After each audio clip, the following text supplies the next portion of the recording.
producir nuestra realidad, para generar nuestra realidad. También constatamos que con casi total certeza había civilizaciones avanzadas que se intentaron comunicar con nosotros en la antigüedad, pero también en un trayecto que va hasta la edad moderna, mediante los círculos en las cosechas, etcétera, y que hay evidencias, indicios de que estas personas, estos seres han estado entre nosotros desde hace mucho tiempo.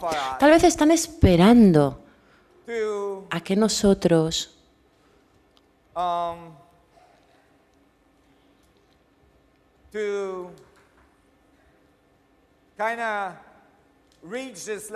alcancemos el nivel de conocimiento, el nivel de conciencia necesario para entonces entrar o reentrar en una comunidad más grande, una comunidad más amplia de la galaxia, tal vez una comunidad más grande de nuestro universo local. Hay indicios que apuntan a que esta comunidad más grande ha estado alrededor, ha estado con nosotros, y no solamente en la antigüedad, sino también en la era moderna. Estamos hablando de miles, millones de vídeos que tienen las personas como los astronautas que hablan de que han visto estas cosas.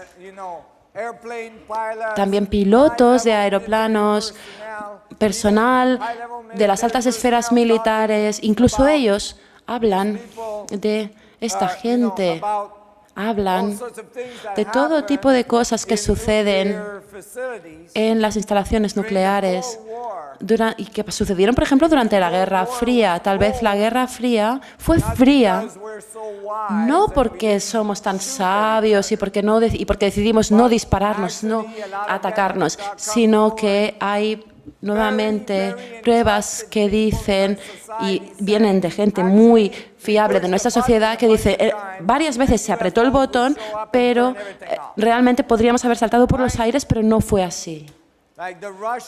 Los rusos lo dicen, los estadounidenses también empiezan a decirlo. Hay muchos países que están ahora haciendo públicos sus archivos clasificados: Inglaterra, Francia, Bélgica, México, Brasil. La lista cada vez es más larga y están desclasificando sus archivos. Incluso España, sí, España. Y sabéis, en este punto, incluso el Vaticano, cuando pensamos en el Vaticano, no pensamos en una organización que sea precisamente muy clara. En 1992, el Vaticano excusó a Galileo, finalmente dijo que, bueno, tenía razón, pero no son nada progresivos, porque tuvieron que esperar hasta 1992 para hacerlo, para darle el perdón a Galileo. Y el Vaticano, hace unos 2 años, empezó también a hacer declaraciones, emitir declaraciones del director de astronomía del Vaticano, que se trata de un astrónomo muy prestigioso, célebre, puesto que el Vaticano tiene la propiedad de los telescopios más grandes de la Tierra. La mayoría de los telescopios que observan el Sol, justamente, son propiedad del Vaticano. Y nos preguntamos ¿por qué? Pues bien, tal vez los dioses del sol fueron llamados dioses del sol porque utilizaban el sol para viajar a través del universo y para venir aquí. ¿Veis? Si todo es una singularidad, y si tenemos una singularidad en el centro y queremos ir de una singularidad a otra, Se puede utilizar la singularidad local, saltar a la singularidad local para viajar a través del universo. En este caso, iríamos o bien al centro de la Tierra, que nos conectaría con el centro del Sol, que a la vez nos conectaría con el centro de la galaxia, que nos conectaría con el centro de la galaxia a la que quisiéramos ir o de la que viniéramos. O sea que saldríamos directamente del Sol. Y esto nos daría el nombre de dioses del Sol.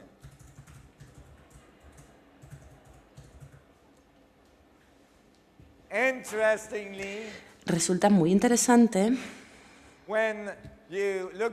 ver que cuando miramos las civilizaciones antiguas hablan del Sol como la puerta.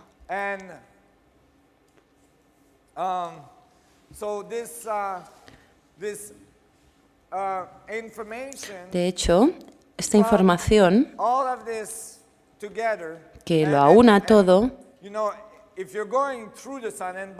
es importante porque, por cierto, hay vídeos de la NASA. Creo que hace poco se me entrevistó, hace unos meses, se me hizo una entrevista porque, ¿conocéis Coast to Coast, de costa a costa? Es una emisión radiofónica muy famosa. Allí me entrevistaron porque había todos estos vídeos que la NASA mostró y que demostraban estas grandes naves, estas grandes bolas al lado del Sol. No eran nada pequeñas, ¿eh? Esta especie de bolas tenían el tamaño de Júpiter. ¿Sí? Júpiter, que no olvidemos que es el planeta más grande de nuestro sistema solar. Pero hay que entender que si se tiene control de la gravedad, el tamaño ya no es un problema. Se puede hacer naves que tengan el tamaño de los planetas, no es ningún problema. De hecho, la singularidad que se construiría para impulsar una nave de aproximadamente el tamaño de la Tierra sería apenas del tamaño de una pelota de béisbol. Esto es lo único que necesitaríamos. Por ende, ¿sabéis? Yo quería construir uno de estos cacharros. Claro, vamos a hacer uno, ¿por qué no?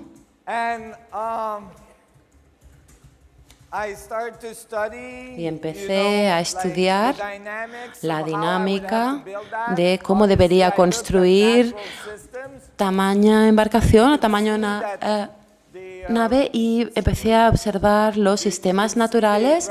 Podemos ver aquí cómo se reproduce la dinámica del doble toro. De nuevo, ¿me podéis subir un poquito el volumen del micrófono, por favor? Sí. Gracias.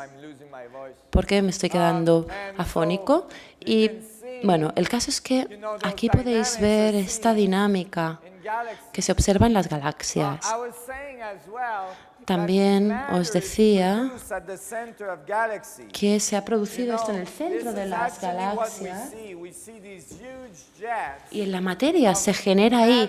Por eso vemos ahí esos chorros enormes que son expulsados del centro de la galaxia donde se genera la materia. La materia se fabrica en el centro de la galaxia porque ahí es donde está un agujero negro masivo que mi teoría predijo hace 20 años. Hace 25 años dije que en el centro de todas las galaxias encontraríamos agujeros negros. En las conferencias de física se reían de mí cuando lo decían. Pues ahora resulta que hemos encontrado unos agujeros negros en el centro de todas las galaxias. Y un agujero negro lo que hace es estar desmantelando la estructura del espacio-tiempo en vórtices más pequeños que denominamos átomos. Y así es como se generan los átomos. Y luego son expulsados, salen de ahí a chorro. Y en función del ángulo con el cual son expulsados, dependiendo del momento magnético en el que son propulsados, tienen distintas propiedades que generan la tabla periódica de elementos que tenemos en nuestro universo, todos los elementos del universo. Así es como tenemos ciertos elementos que se forman en el centro del vórtice, otros que se forman más en el extremo del vórtice. Pues bien, hubo este genio fantástico e iluminado en 1927 que ya lo pudo desentrañar. Su nombre era Walter Russell. De hecho, a él le debemos el descubrimiento de muchos de los elementos que forman parte de nuestra tabla periódica de elementos. ¿Y cómo lo hizo? Pues lo que fue ir a una habitación oscura durante 42 días. Le dijo a su mujer, no me molestes, por favor, no me molestes.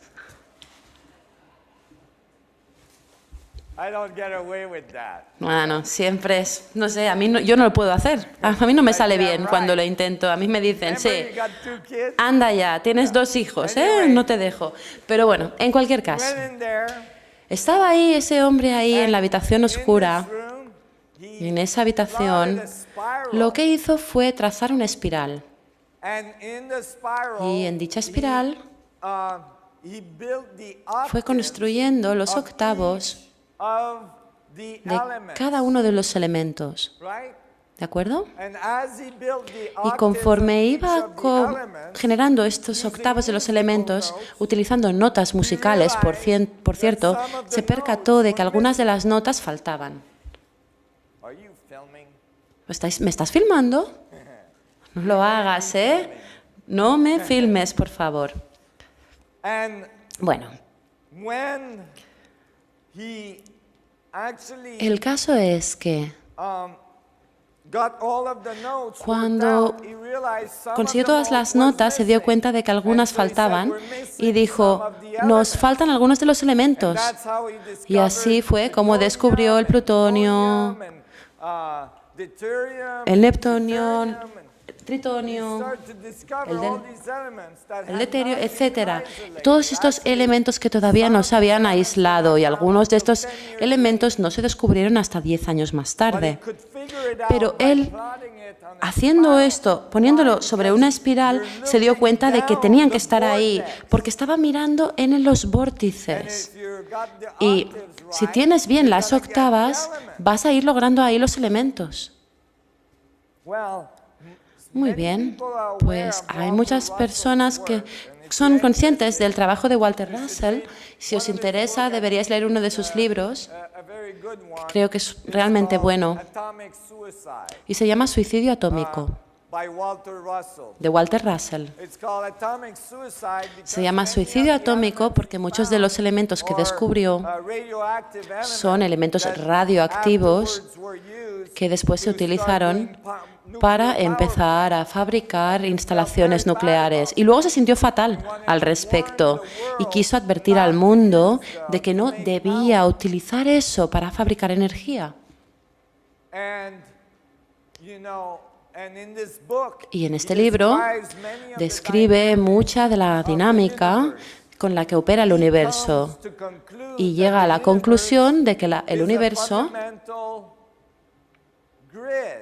es una especie de parrilla fundamental, es un gráfico fundamental. Ahí lo tenemos de nuevo. Pero no dice nada acerca del tetraedro. Él no lo menciona. Russell, al principio del libro, tenemos un prefacio escrito por su mujer, Leo Russell. Y en el prefacio, ella habla de las relaciones de Walter Russell con Nikola Tesla. ¿Conocéis todos a Nikola Tesla? Sí. De hecho, fue el principal inventor de nuestra sociedad moderna. Inventó la mayoría de las cosas que utilizamos ahora. Y realmente está pasándolo muy mal con la sociedad, Tesla, así que le dijo a Russell, ¿sabes qué? Deberías enterrar todo tu trabajo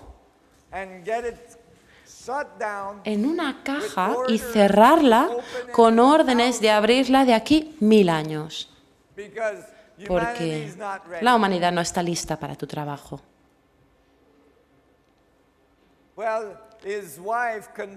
Pues bien, su mujer le convenció para escribir el libro e incluir gran parte de esta información, pero creo que lo que hizo fue no decirlo todo y lo codificó un poco, lo pasó por una codificación, por eso no menciona los tetraedros, pero en su modelo de la estructura fundamental del espacio, la estructura fundamental del vacío, de hecho, dibuja un pequeño tetraedro en una esquina para dejarnos saber que tal vez, no sé, tal vez hay que poner el tetraedro ahí dentro, ¿sí?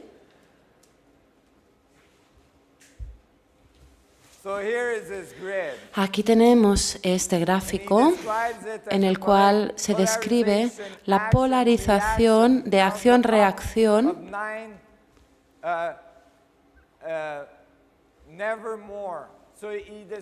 y él lo que hace es describir cada sección mediante esta especie de singularidad en la que el tetraedro intersecciona, pero no menciona la palabra tetraedro. Si miramos su gráfico y rotamos los 64 tetraedros para formar un cubo, sin duda, se obtiene exactamente la misma imagen. Así que el hecho de que pusiera esa pequeña imagen de un tetraedro en la esquina era fundamental. Russell, por tanto,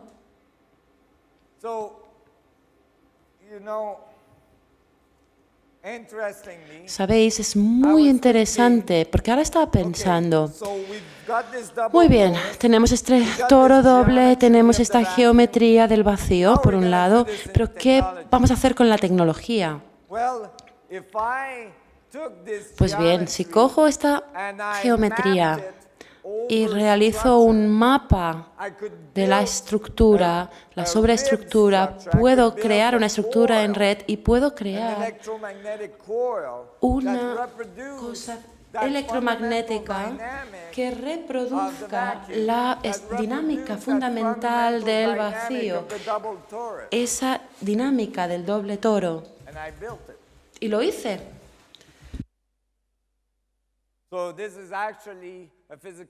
De hecho, es un modelo físico.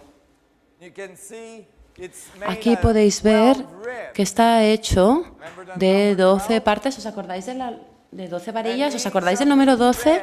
Cada una de ellas está adjuntada a elementos electrónicos que hace que yo pueda pulsarlos en secuencias para generar una rotación, para crear una rotación extremadamente rápida si es necesario.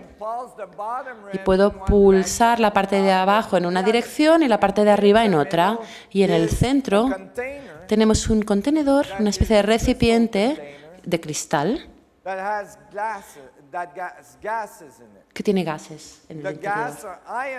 El gas está ionizado, de modo que es magnético. Y si pulso estas varillas, el gas sigue el mismo recorrido. Por tanto, puedo reproducir una pequeña galaxia dentro de los cristales. ¿Y qué hay en el centro de una galaxia? Ajá.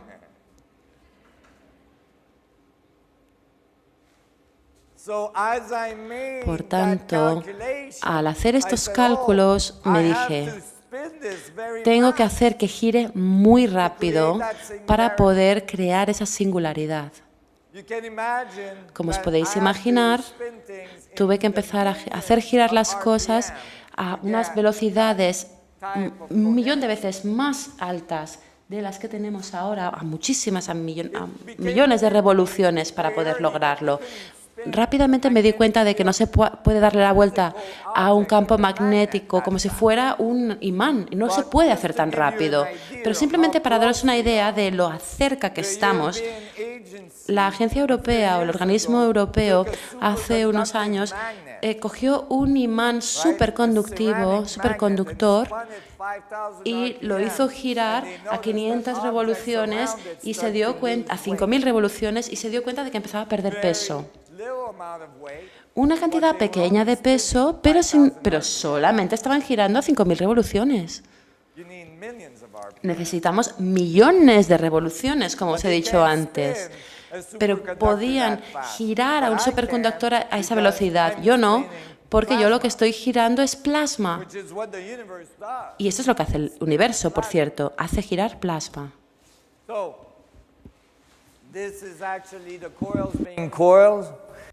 Están pues estas espirales y esta tecnología está patentada, está pendiente de patente en Estados Unidos.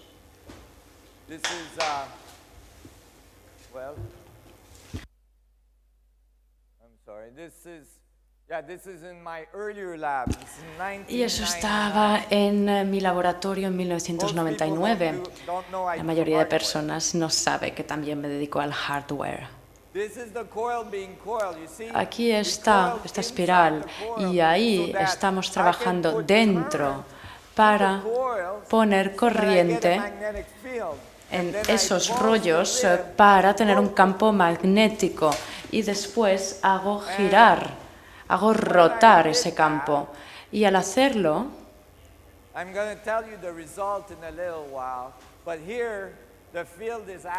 aquí os daré el resultado más adelante, pero aquí el campo es activo. No hay corriente que vaya a este dispositivo, porque cuando empezamos a hacer girar el campo, debido a que estamos haciendo girar la estructura del vacío, pues sabéis que se trata de un superconductor, un superfluido, y cuando lo hacemos girar, empezamos a hacer girar, gira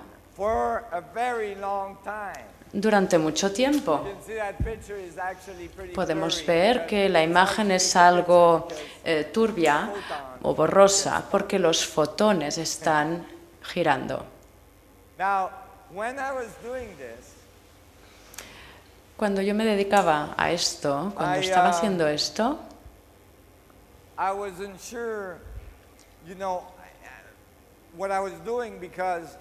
no estaba seguro de lo que estaba haciendo, porque mi primer experimento no tenía una gran financiación, no teníamos demasiado personal, teníamos pocos medios, con lo cual hice un test experimental en un mecanismo que yo ya creía que no iba a hacer gran cosa. Y así, bien, me dediqué a construir pequeños amplificadores para dar impulso a esas varillas o costillas, pero lo máximo que podía conseguir eran 6.000 revoluciones por minuto. Aún así, cuando lo hice, sí que produjo un efecto, y ahora os hablaré del efecto que produjo. Pero mientras estaba realizando ese experimento, unos meses antes, la Universidad de Ciencia y Filosofía, que era el legado de Walter Russell. Walter Russell había creado esa fundación, esa institución, pues la universidad acudió a mí para que formase parte de la junta del comité consultivo de esa institución. Y cuando empecé esto, pues bien, me impliqué con esta serie de personas del comité de la universidad y conseguí dar con alguien para que sacase esos archivos de esa caja donde estaban guardados y me los diese. Y no sabían por aquel entonces que yo estaba haciendo este tipo de experimentos. Nadie está filmando, ¿verdad?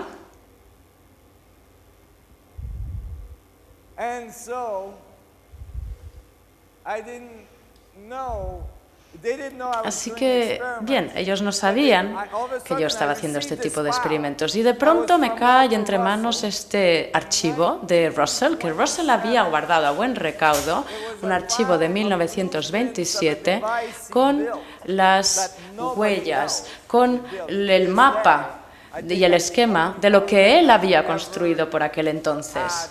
todas las indicaciones. Así que, bien, ese archivo era de 1927 y él entonces ya había construido esto, un dispositivo muy similar al que yo mismo acababa de construir. Aquí lo pone, construido por Walter Russell. Fijaos cómo se parecen.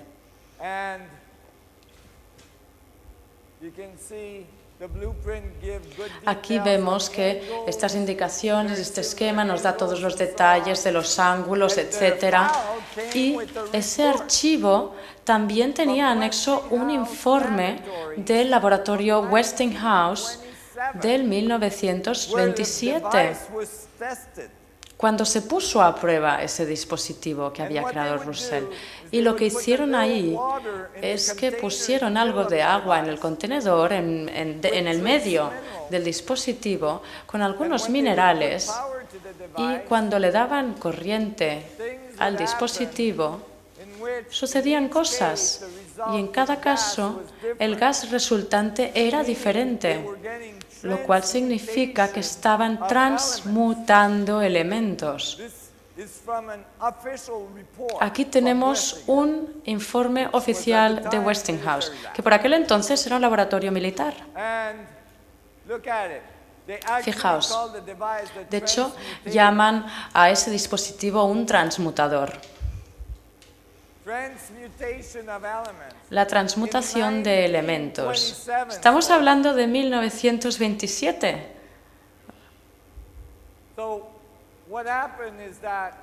Así que lo que sucedió es que cuando encendí mi dispositivo por primera vez, cuando lo puse en marcha, no tenía yo el cristal que va en medio, solo tenía la bobina y quería ponerla a prueba. Con lo cual conecté todos los amplificadores, le di corriente al dispositivo, le di impulso a las varillas o costillas y pensé, podríamos tener un pequeño imán en la mano y estar a 8 pies del dispositivo y nos daría un impulso, como un latido. Pero bien, no, nada extraordinario sucedió. Y me quedé sin fondos mientras se iba construyendo ese cristal que yo necesitaba, porque no os podéis ni imaginar hasta qué punto resulta difícil en este planeta encontrar un viaje en el tiempo y dar una financiación para esto. Y os podéis imaginar que no había medios. No había medios y imaginaros que hacéis un viaje al otro final de la galaxia y queréis volver y os quedáis sin medios, con todo el material que está disponible.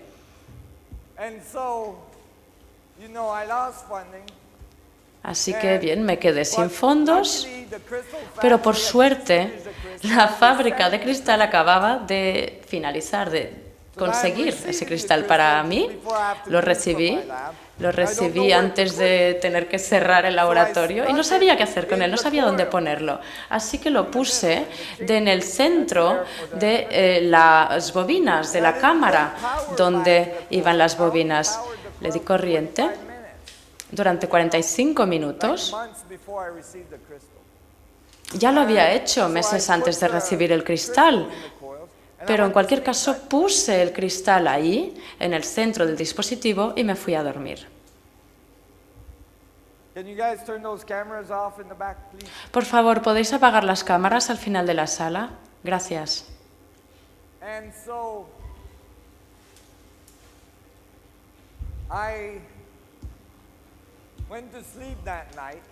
Me fui a dormir. Y me desperté en mitad de la noche porque había ese zumbido en el laboratorio a través de la estructura atómica de nuestra existencia.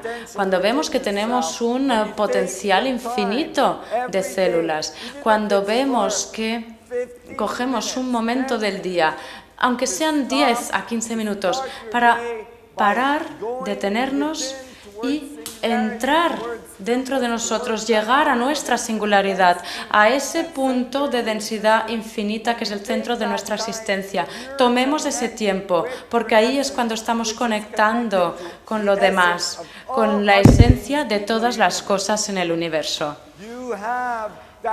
Y ahí nosotros tenemos ese potencial, tenemos ese poder y lo tenemos que utilizarlo y convertíos en ese eslabón, en el vínculo de todo lo que une al planeta. Sed una de las luces en el campo que nos está llevando cada vez más luz, porque una de las mariposas que empieza a batir las alas puede ser el principio del huracán que va a hacer cambiar el mundo. Así que tomémonos ese tiempo, porque es crucial para vosotros de forma individual y también para el planeta en su conjunto. Así que muchísimas gracias por participar. Espero que nos volvamos a ver pronto. Y hasta entonces, muchísimas gracias. Thank you. Thank you. Thank you.